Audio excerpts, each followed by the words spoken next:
Le grand metteur en scène, Roger Planchon, qui a dirigé le Théâtre national populaire de Villeurbanne pendant plus de 40 ans et que l'on considère aujourd'hui comme l'un des pionniers de la décentralisation, a vu le jour à Saint-Chamond. Cependant, toute sa famille vient des villages reculés de l'Ardèche. Il explique dans son autobiographie: j'ai connu l'exil des campagnes, les vestiges de la vie qui l'a précédé. Ma communauté ardéchoise a disparu lorsque les cantonniers départementaux ont élargi et goudronné les chemins de terre. Et il ajoute qu'il a failli appartenir au troupeau des Rabelais, qui, dans les villes, ont signé un engagement à vie pour les travaux pénibles au grand air, ou bien ont pointé toute leur vie aux horloges murales de l'industrie lourde. Les bataillons de choc ardéchois ont précédé les manards maghrébins qui ont permis les 30 glorieuses de la France. Tous ces paysans, pauvres, cherchaient du boulot. Les mines de Saint-Chamond, les usines de Saint-Étienne, Berliet et les chemins de fer à Lyon en offraient. Extrait du livre Apprentissage de Roger Planchon. Ma mère ne sait ni lire ni écrire, mais elle sait compter. Elle a la tête ambitieuse et fait, pour leur couple et la marmaille, à naître un plan d'avenir. Mon père, quant à lui, a pour ambition de n'en avoir aucune. Ma mère décrète que la voie royale de notre promotion familiale est la vente de boissons alcoolisées. Ils empruntent pour cela quelques sous à grand-oncle Farfule, un oncle extravagant mais qui a la bosse du commerce. Ils ouvrent un bistrot face aux aciéries de Saint-Chamond. Ce n'était pas le trou du cul du monde, mais presque. En 1930, la misère, dans cette ville, n'était que légèrement supérieure à d'autres villes phares industrielles. Jusqu'à mon dernier souffle, je resterai fier de Saint-Chamond. C'est la ville de mes premières tétées. Monsieur Planchon, quand vous alliez jouer Molière ou Brecht dans les usines et les quartiers populaires, c'était parce que vous vous sentiez des devoirs vis-à-vis de ce public absent des théâtres? Ou bien c'était pour faire tourner votre boutique? Bien sûr, je me sentais des devoirs. Si c'était pour faire de l'argent, je n'aurais pas fait ce théâtre. J'aurais fait plus commercial.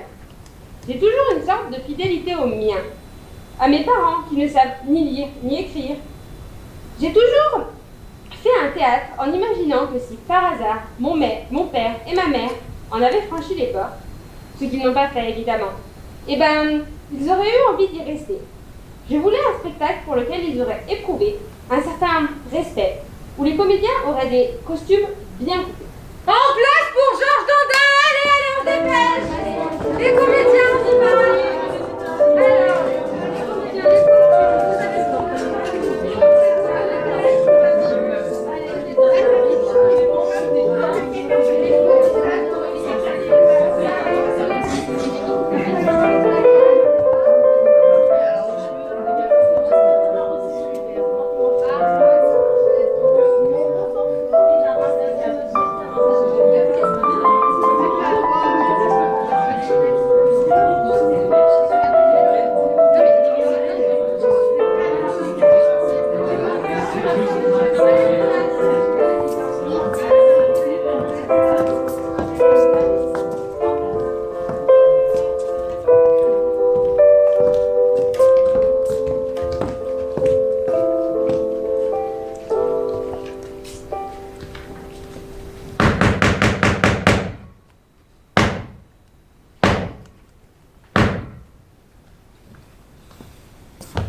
Dieu, notre gendre, que vous avez peu de civilité de ne pas saluer les gens quand vous les approchez.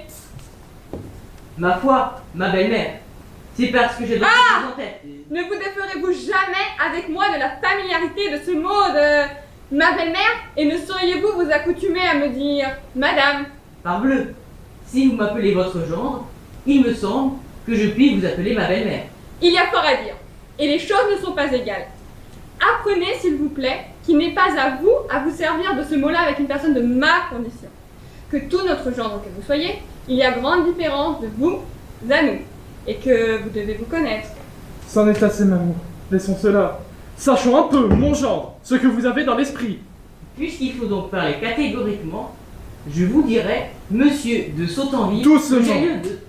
Apprenez qu'il n'est pas respectueux d'appeler les gens par leur nom, et qu'à ceux qui sont au-dessus de nous, il faut dire monsieur tout court, et non plus monsieur de Sautanville. Eh bien, monsieur tout court, j'ai à vous dire que ma femme me donne... Tout beau. Apprenez aussi que vous ne devez pas dire ma femme lorsque vous parlez de notre fille. Oh là là, j'enrage. Comment ma femme n'est pas ma femme? Oui, notre gendre, elle est votre femme, mais il ne vous est pas permis de l'appeler ainsi, et c'est tout ce que vous pourriez faire si vous aviez épousé une de vos pareilles. Oh là là, Georges Dandin, où t'es-tu fourré? Noir!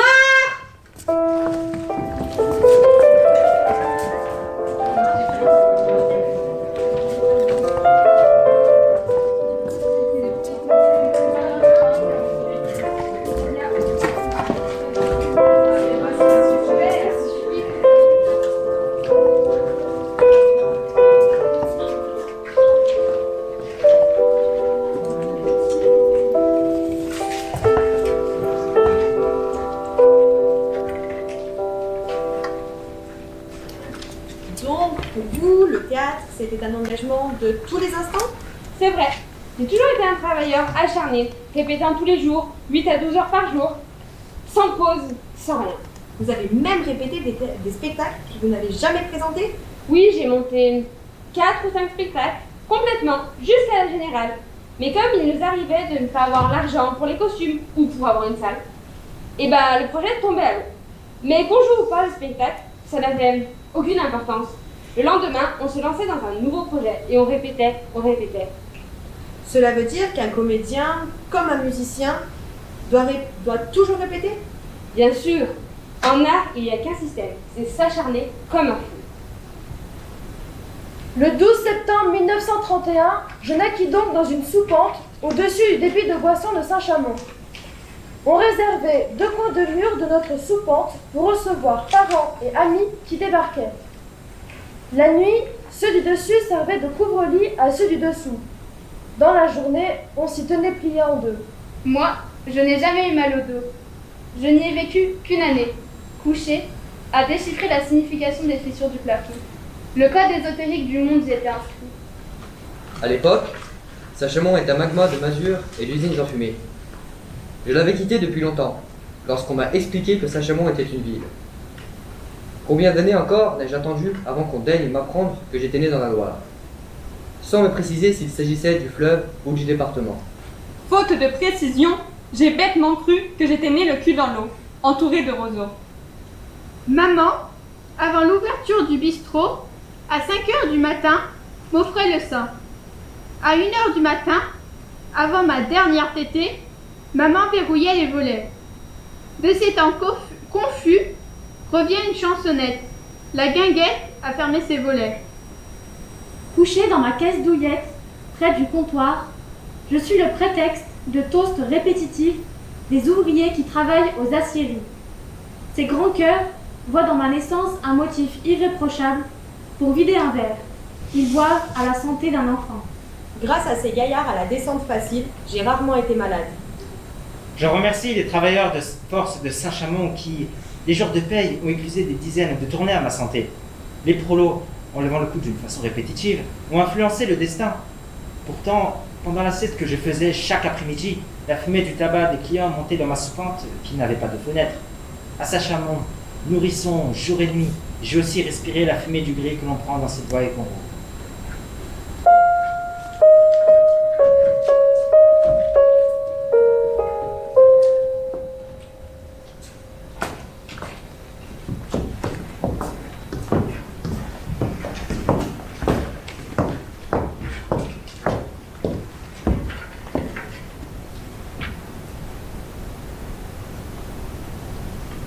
Vous jouez souvent dans vos spectacles. Vous ne pouvez pas vous absenter du plateau. Vous aimez être acteur aussi? Ah oui, j'adore ça. C'est même pour moi plus plaisant que de faire une mise en scène. La mise en scène est une aventure collective qui dure des semaines. Mais une fois que le spectacle est créé, moi je m'ennuie tandis qu'il se joue. Tandis que quand je suis dans le spectacle, évidemment, j'oublie complètement le travail que j'ai fait et je m'occupe de moi en tant qu'acteur. Bien sûr, je suis acteur au fond de l'âme. Parfois, des bagarres éclataient dans le bistrot, qui donnaient de l'éclat à nos soirées. Le désespoir des démunis se dit souvent au couteau. Un soir, mon père, en voulant séparer deux duellistes polonais, fut entaillé. Le bistrotier survécut et la famille rangea la blessure de papa parmi les anecdotes. Se marrer du pire remplace l'aspirine, évite les jérémiades. On ne parvient cependant pas à se marrer de tout. Un jour, j'étais enfant, ma mère mourut. La mort, en frappant ma mère, m'a coupé en deux. Le choc, la peau était glaciale. La dernière image que j'ai de ma mère, c'est dans le pré en pente, derrière la fermette des Jalades, en Ardèche. Elle a dans ses bras mon frérot nourrisson. C'est l'été. Ce matin, la cancéreuse repart à la ville, où les chirurgiens résignés ne lui ont laissé guère d'illusions. Elle sait qu'elle embrasse pour la dernière fois son aîné. Elle sourit. Depuis plus de 60 ans, je m'applique à effacer ce baiser. Pour une raison fondée, jamais je ne dirai adieu à ma mère bien-aimée. L'acteur Jean Bouise, mon quasi-frère, a viré adieu de son vocabulaire pour un à suivre plus généreux. Lorsque la vie nous retire un être aimé, avant qu'il ne ferme les yeux, disons-lui à suivre. Depuis, Alfred Jarry aussi a su me convaincre que ma mère n'est pas morte. La mort n'est que pour les médiocres. Hurla ce généreux en citant les absinthes. Avec les clients du bistrot, comme avec sa famille, ma mère avait constamment la vanne au bec. Aujourd'hui encore, elle se glisse dans tout ce que je fais, dans tout ce que j'écris. J'écris et réécris les répliques de mes personnages féminins jusqu'à ce qu'il semble que la phrase pourrait être articulée par elle. Son ironie m'empêchera toujours de me prendre au sérieux. Souriante jusqu'à son dernier souffle, maman sut convaincre ceux qui l'entouraient que la vie est une belle danse, pagailleuse, tragique mais somptueuse, exaltante et légère, ce je crois qu'elle est. Maman a cultivé le secret des comédies qui sont des tragédies secrètes. Elle m'a donné une foi, sur les écrans et sur les scènes. La réalité doit être montrée telle qu'elle est, impitoyable, mais sans oublier la gaieté qui l'apporte. Vous organisez toujours des débats autour de vos spectacles? Oui, j'ai fait des centaines de débats avec des ados. Parfois ils m'emmerdent parce qu'ils posent toujours les mêmes questions. Mais j'y retourne quand même, car je suis brave. J'espère toujours que je trouverai la petite phrase inspirée qui fera bouger une tête. Voilà, j'ai fait quantité de débats avec les jeunes, et puis avec le public de mes spectacles, après les représentations, même si les gens assistent moins au débat à présent. Si les gens viennent moins, n'est-ce pas parce qu'on est dans une époque individualiste? J'ai vécu à cette époque de la guerre froide, où le monde est terriblement divisé. À l'époque, chez Berliet, quand les trotskistes arrivent, les gars de la CGT ont des barres de fer pour leur défoncer le crâne. Or, chez Villard et chez moi, les gens, bien que ne partageant pas le même point de vue politique, parviennent à discuter, parfois violemment, mais dans la fièvre, mais librement. Discutant d'une œuvre, on finit par parler politique et sans se battre. Vous alliez jusqu'à discuter dans les entreprises? Avec Jean Bouise, 5 jours par semaine, on venait discuter dans les cantines des entreprises, à l'invitation des types du comité d'entreprise qui nous disaient « Quand est-ce que vous venez discuter de Shakespeare ?» Ils disaient « Shakespeare ». Alors, quand est-ce que vous en parlez de votre Shakespeare? En place pour Songe d'une nuit d'été de Shakespeare. On se dépêche. Allez-y.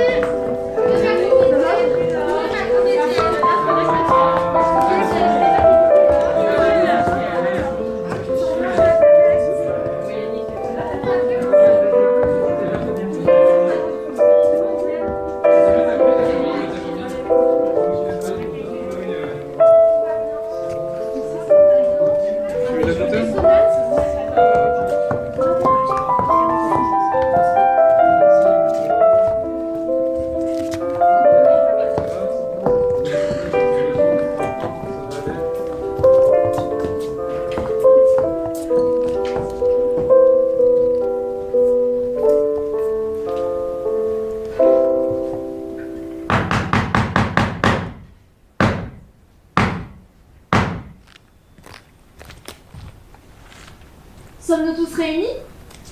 Pile à l'heure. Et voici un endroit qui conviendra à merveille pour notre répétition. Cette pelouse verte sera notre scène. Ce buisson, notre épine, notre loge. Et nous allons mettre cela en action comme nous le jurons devant le duc.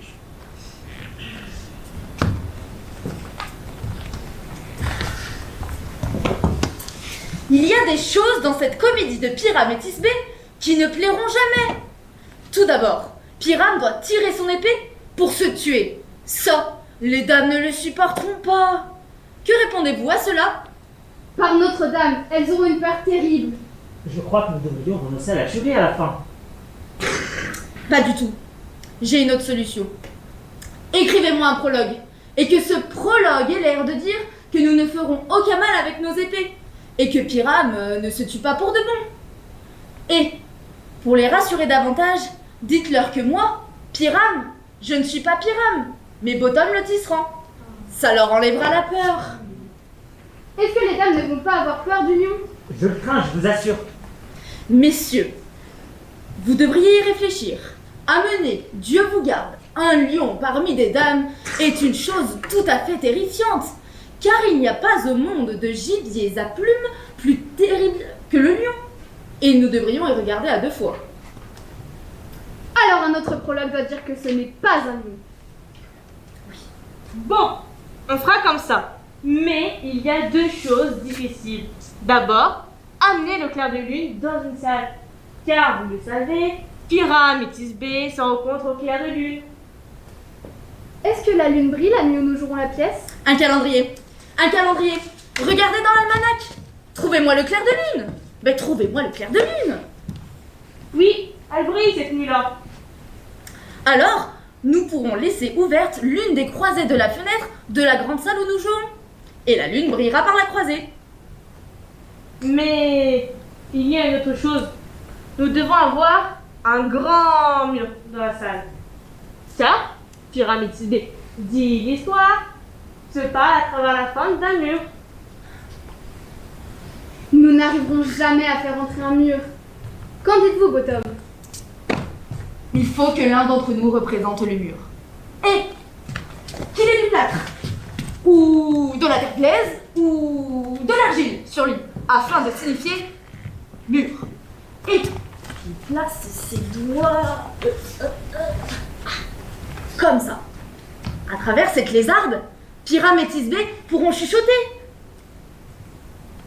Si on le fait comme ça, alors tout va bien.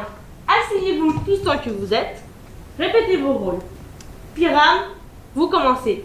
Une fois que vous aurez dit votre tirade, entrez par ce fouet et chacun fera de même au moment où c'est son tour. Noir.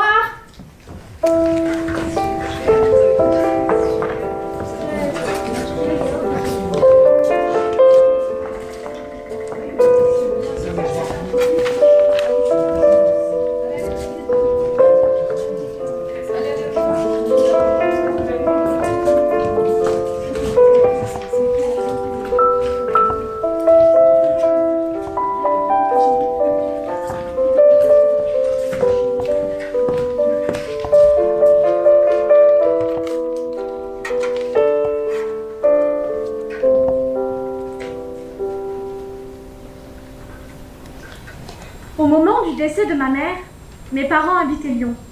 Ils avaient vendu le bistrot de Saint-Chamond pour en acheter un autre, dans le quartier de la Guillotière, face au pont funèbre général.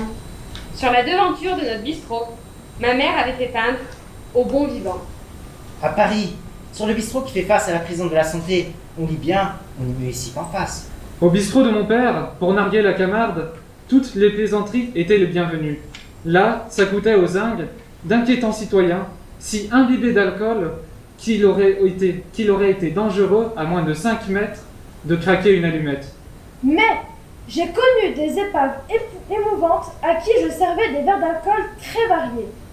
J'ai perçu derrière leur rage pitoyable leur stupide violence, un chant qui ne manquait pas de grandeur. Le troisième bistrot que mes parents achetèrent s'appelait les Sans Soucis. C'est au Sans Souci que mourut ma mère. C'est au bon vivant qu'elle cracha du sang pour la première fois. Au bon vivant, mon père devint un alcoolique capable de ridiculiser les viandes les mieux trempées. Heureusement, il n'eut jamais le vin mauvais. Papa n'a jamais cogné personne. La bonté avec un B majuscule. C'est papa. Il est mort à l'hôpital de Grange-Blanche. Pour le dernier soupir d'un paysan égaré en ville, peut-on trouver mieux qu'une Grange Blanche? Souhaitons, pour l'agonie de tous, un décor au nom aussi poétique et aussi ajusté au parcours de chacun. Parlez-nous de votre découverte de Brecht. Brecht, c'est plusieurs choses à la fois. C'est d'abord, pour moi, un immense metteur en scène dont on n'a pas idée aujourd'hui. Le choc que produisent les mises en scène de Brecht, c'est quelque chose. C'est Van Gogh dans la peinture traditionnelle. Ça éblouit tout le monde. Je peux même dire aux critiques qui très souvent saluent une espèce de trouvaille d'un jeune mec, le jeune mec ne le sait pas, mais en vérité, il copie quelqu'un qui a copié quelqu'un, et si on remonte toute la chaîne, vous tombez sur Brecht avec son cigare. C'est-à-dire que beaucoup de nouveautés contemporaines sont en vérité des reprises des trouvailles de Brecht. De Brecht, metteur en scène donc. Par ailleurs, Brecht, c'est aussi un très grand auteur, avec qui, pour moi, le débat permanent continue. C'est aussi un théoricien sur lequel il y a beaucoup à dire. Et surtout qui n'a aucun rapport avec les spectacles précis qu'il faisait, que j'ai vus beaucoup plus libres et malicieux qu'on ne sait plus à l'imaginer. Et enfin, il y a l'homme politique, le communiste, dont je me méfie dès le premier jour. Donc Brecht, c'est papa. Oui, exactement. C'est le père contre lequel il faut à la fois s'affirmer et que je ne peux en même temps m'empêcher d'admirer. C'est un papa important. En place pour la banane de cette chouin.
Alors, c'est la prospérité, m'a-t-on dit.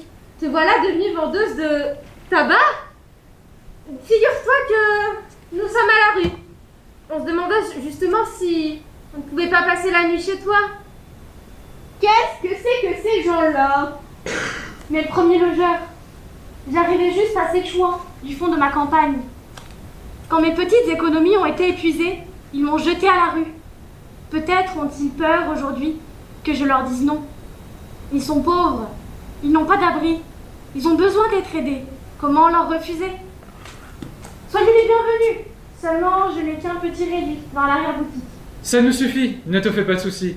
On ne te gênera pas. On a été commerçants, nous aussi. On pourra te donner quelques petits conseils. C'est bien un peu pour ça qu'on a décidé de venir. Espérons qu'il viendra aussi des clients. C'est pour nous que vous dites ça? Chut, voilà justement un client. Excusez, je suis chômeur. Qu'y a-t-il pour votre service? On m'a dit que vous alliez ouvrir demain. Parfois, il y a des choses qui s'abîment quand on déballe. Vous n'auriez pas une cigarette? Quel toupet! Venir mendier du tabac à une buraliste. Si encore c'était du pain! C'est cher le pain. Quelques bouffées de cigarette et je deviens un autre homme. Je suis à bout. Devenir un autre homme, voilà qui est important. Vous serez mon premier client. Ça me portera bonheur. Ma bonne Chente, si c'est votre façon de tenir un commerce, d'ici 3 jours, il n'y aura plus rien à vendre.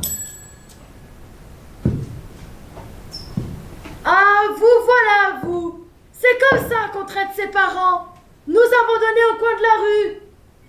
C'est mon frère Wang et ma belle-sœur. Ma belle-sœur en est à son 5e mois. Mais tu n'es peut-être pas d'accord pour les héberger. Mais si, soyez les bienvenus. On n'était pas aussi nombreux, Chente, quand tu nous as connus. Mais la famille n'a cessé de s'accroître. Moins ça allait, et plus on était. Et plus on était, moins ça allait. L'essentiel, c'est qu'on ne te gêne pas dans ton commerce. Sans ça, pas de feu dans l'acte. Et pas de peau sur le feu. Ce qu'on peut faire, c'est dormir à tour de rôle. Oui, bonne idée. Pendant ce temps, les autres vont se promener. Ta boutique est plus petite qu'on imaginait. On n'aurait peut-être pas dû en parler à la tante et aux autres. S'ils arrivent aussi, on sera vraiment à l'étroit. Oh mon espoir, ma belle boutique, ouverte depuis 1 heure, on n'y respire déjà plus.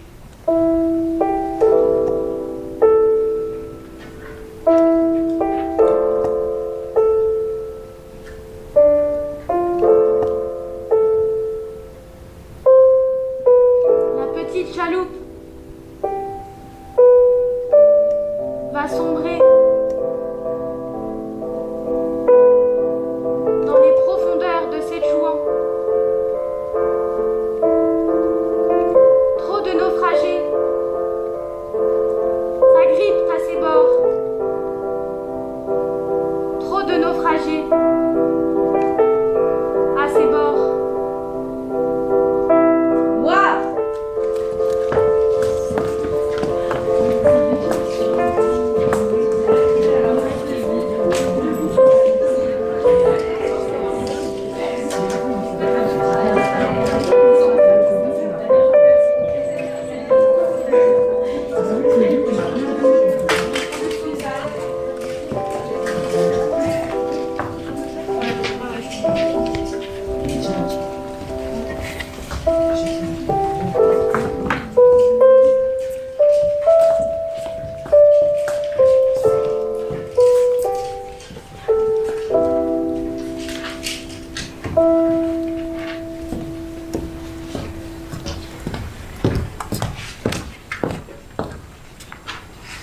Pour en revenir à mon enfance, mon père avait promis à ma mère que je ferais des études.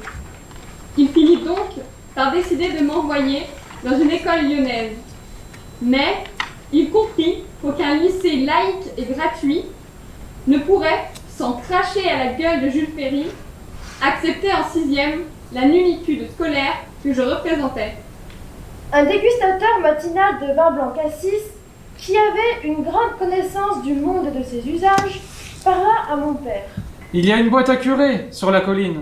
Moyennant pognon, ils acceptent les cabochards pour les redresser. Ah, mon fils semble correspondre au porte-robot. Je te préviens, la dépense est tout de même considérable. Tant pis, faut ce qu'il faut, j'ai promis à sa mère. J'entrai donc du pied droit, comme un bourgeois friqué, au Lazariste. Monté Saint-Barthélemy, chez les frères des écoles chrétiennes. Pensionnaire dans ce collège pendant plusieurs années, je fus un passe-muraille heureux. Tout le jour, je faisais le mur, je rentrais à la tombée de la nuit. Un jour, alors que je réintègre l'enclos, surgit un tas d'eau en soutane. Ce prof, frère des écoles chrétiennes, va m'interdire à tout jamais de devenir anticlérical. Il m'interpelle. Toi, d'où tu viens? Où étais-tu cet après-midi? Au regard clair, je réponds. À la gymnastique, pourquoi? La Libye est en acier. La vérification impossible. Paul-Antoine, c'est son nom, ne bronche pas.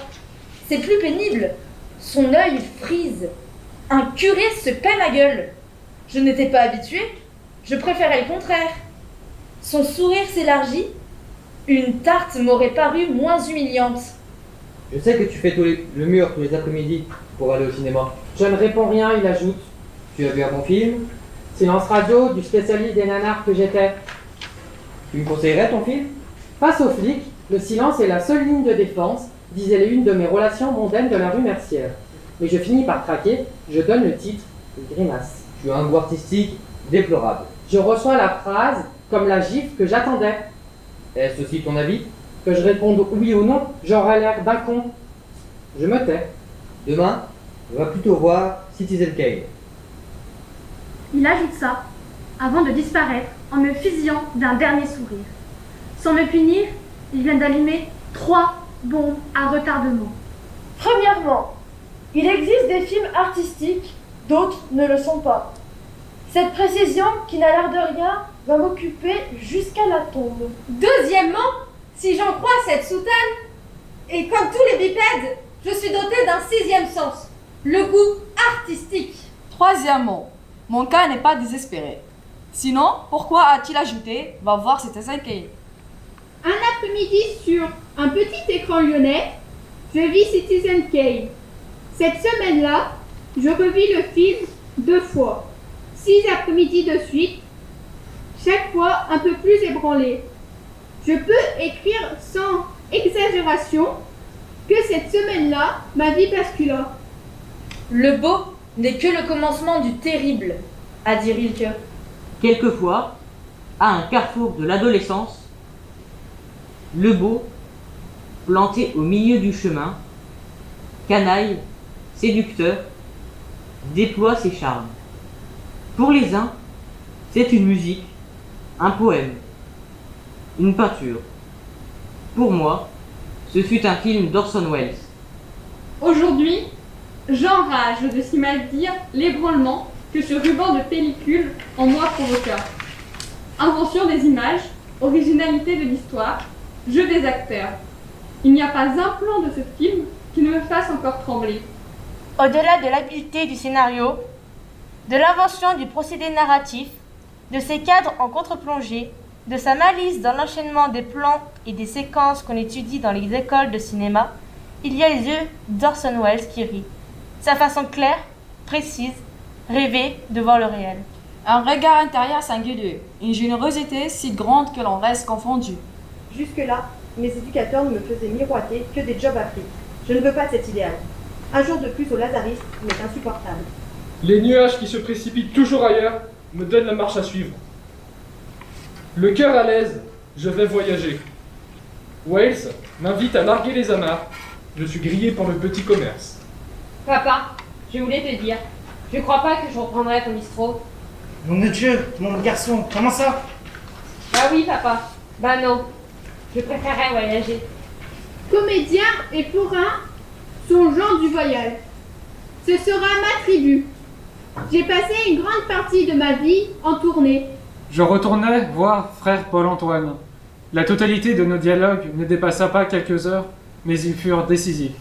Avec 3 mots inspirés, un curé squelettique sut me faire pressentir ce dont il est question en littérature, en philo et en peinture.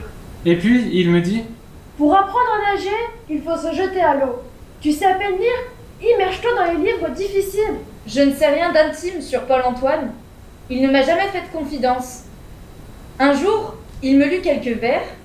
Ses poèmes disaient l'âpreté du compas spirituel qu'il menait. Il fut un poète qui n'a jamais eu que 5 ou 6 lecteurs. Je n'ai pas su lui parler de ses poèmes. Je n'ai pas su lui dire merci. Mais je paye mes dettes. Je sais l'importance de celle que j'ai envers lui. Pour m'acquitter, je ne refuse jamais un débat avec des collégiens ou des lycéens. Quand je me rends vers les ados, je voudrais que Paul-Antoine me souffle la phrase inspirée qu'il bouleversera la tête de l'un d'eux.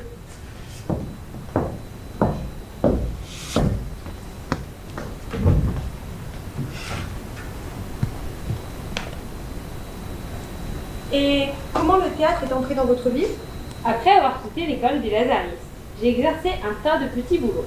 Un jour, j'ai lu, dans une librairie, une petite annonce pour le cours privé de mademoiselle Suzette Guillaume, une demoiselle qui dispensait son enseignement dans son appartement de la rue de la République et montait des pièces classiques. Je ne savais pas où mettre mes bras. Je ne savais pas me tenir sur scène. Je ne savais pas maîtriser ma voix. Pourtant, c'est avec 3 camarades de ce cours qu'on va former l'un des commandos de choc de la décentralisation théâtrale française. En 1951, nous ouvrions le premier théâtre fixe de création, hors Paris. Il n'y avait que 100 places, taille dérisoire, mais l'on créait et jouait tous les soirs. Et cette aventure-là a duré 58 ans.